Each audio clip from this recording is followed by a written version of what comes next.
తల్లి కళ్ళెదుటే కూతురు గొంతు కోసిన దుండగుడు కత్తి సెల్ ఫోన్ వదిలేసి అక్కడి నుంచి అటే పరార్.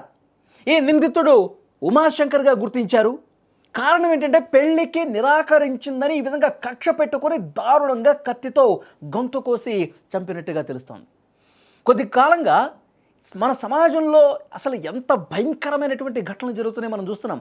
ప్రేమ పెళ్లి ఇలాంటి సున్నితమైనటువంటి బంధాలకు అంగీకరించకపోతే కొందరు దుర్మార్గులు విచక్షణారహితంగా కత్తితో దాడి చేసి మరీ చంపుతున్నటువంటి పరిస్థితి కనిపిస్తోంది. ఎంత దుర్మార్గంగా తయారవుతున్నారు చూడు. నేను ప్రేమించాను, నువ్వు దక్కకపోతే ఇంకెవరికి నువ్వు దక్కకూడదు, నువ్వు చావాల్సిందే అంటూ ఇలాంటి ఒక వికృత మనస్తత్వంతో అమ్మాయిల జీవితాలను బలి తీసుకున్నటువంటి ఘటనలు మనం చూస్తూ ఉన్నాం. చాలా దారుణం ఇది. ఇప్పుడు హైదరాబాదులో సేమ్ ఇదే జరిగింది.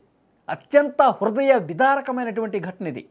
ఒక ఇంటర్ చదువుతున్నటువంటి విద్యార్థిని ఆమె కన్న తల్లి కళ్ళెదుటే చాలా దారుణంగా దుర్మార్గంగా గొంతు కోసి చంపాడు. హైదరాబాదులో వారాసిగూడ పోలీస్ స్టేషన్ పరిధిలో బాపూజీ నగర్ బస్తీలో జరిగింది ఈ ఘటన. ముషీరాబాద్ డివిజన్కు చెందిన పవిత్ర అనే 17 ఏళ్ల ఇంటర్ విద్యార్థిని మధ్యాహ్నం సమయంలో తన ఇంట్లోనే దారుణ హత్యకు గురైంది. ఈ దారుణానికి ఒడిగట్టినటువంటి వ్యక్తి ఆ యువతికి, ఆ ఫ్యామిలీకి సమీప బంధువే. వరుసకు మేనమామ అవుతాడంట ఉమాశంకర్ అనేవాడు. ఉమాశంకర్ టైల్స్ పనులు చేసుకుంటూ బతుకుతా ఉన్నాడు. అతను పచ్చి తాగుబోతూ మందుకి బానిసైపోయాడు. ఒకవైపు అమ్మాయి వెంట పడతా ఉన్నాడు. యువతి పవిత్ర అతని పెళ్లి ప్రపోజల్ని అస్సలు అంగీకరించలేదు. నేను చదువుకుంటా ఉన్నా, ఒక పక్క నువ్వు మద్యానికి బానిసైపోయావు, నాకు అసలు ఇష్టం లేదు, నా వెంట పడకు అని చెప్పి వారించింది, హెచ్చరించింది.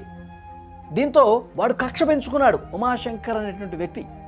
పవిత్రను ఎలాగైనా సరే హతమార్చాలి, ఇప్పుడు నన్ను కాదన్నది, నన్ను చేసుకోనన్నది, కాబట్టి నేనేం చేయాలి, ఇంకెవడో చేసుకోకూడదు, అసలు ఈ లోకంలోనే ఉండకూడదని చెప్పి స్కెచ్ చేశాడు. మధ్యాహ్నం సమయం పవిత్ర ఇంటికి వచ్చాడు. తన వెంట ఒక కత్తి తెచ్చుకున్నాడు. ఒక ప్లాన్ ప్రకారం వచ్చాడు. ఏ విధంగా నేను చంపాలన్న ఉద్దేశంతో వచ్చాడు. యువతి మెడ మీద విచక్షణ రహితంగా దాడి చేశాడు. తల్లి అక్కడే ఉంది. పవిత్ర తల్లి లక్ష్మీ కళ ముందే ఉమాశంకర్ చాలా దారుణంగా కత్తితో మెడ మీద పొడిచి చంపినటువంటి పరిస్థితి. పవిత్ర తీవ్రంగా గాయపడింది. మెడ నుంచి రక్తం కారుతోంది. తీవ్ర గాయాలతో పూర్తిగా రక్తపు మడుగులో పడిపోయినటువంటి పరిస్థితి. అక్కడికక్కడే ప్రాణాలు కోల్పోయింది.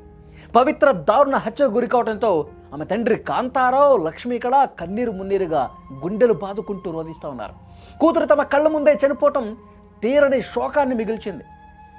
ఈ దారుణానికి పాల్పడినటువంటి ఉమాశంకర్ ఘటనా స్థలం నుంచి పారిపోయాడు. చంపేశాడు కదా, లేడు అక్కడి నుంచి అటు నుంచి అటే పారిపోయాడు. హత్యకు ఉపయోగించినటువంటి ఆ కత్తి, అతని సెల్ ఫోన్ తీసుకెళ్తే దాని ప్రకారం ఎక్కడున్నానో తెలిసిపోద్ది, పోలీసులు పట్టేసుకుంటారని సెల్ ఫోన్ కూడా అక్కడ వదిలేసి, కత్తి కూడా అక్కడ వదిలేసి వెళ్ళిపోయిందంట. వెంటనే సమాచారం అందుకున్న పోలీసులు అక్కడికి వచ్చారు. మృతదేహాన్ని పరిశీలించారు. రక్తపు మడుగులో పడినటువంటి ఆ ఇంటర్ విద్యార్థిని పవిత్రను చూసి ఒక్కసారిగా షాక్ అయిపోయారు. ఇంత దుర్మార్గంగా ప్రవర్తించి ఇంత దుర్మార్గానికి తెగబడుతున్నారు జనాలు. క్లూస్ టీమ్ కూడా రంగంలోకి దిగింది. వివరాలన్నీ సేకరించారు, వేలిముద్రలు సేకరించారు, ఆధారాలు తీసుకున్నారు. ఇప్పుడు దర్యాప్తు చేస్తున్నారు.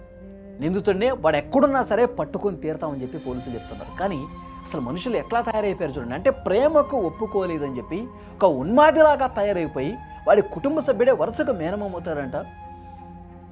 నన్ను అంగీకరించలేదు కాబట్టి, నా ప్రేమను ఒప్పుకోలేదు కాబట్టి, నన్ను చేసుకోనుంది కాబట్టి, పాపం ఆమె ఇంటర్ చదువుతుంది, ఇంకా పై చదువులు చదువుకొని జీవితంలో ఒక గొప్ప స్థానానికి వెళ్ళాలని చెప్పి అమ్మాయిలందరూ కూడా అట్లా ఉంటే, ప్రేమ పెళ్లి పేరుతో చాలా దుర్మార్గంగా ప్రవర్తిస్తున్నటువంటి ఇలాంటి సైకోల్ని ఏం చేయాలి చెప్పండి?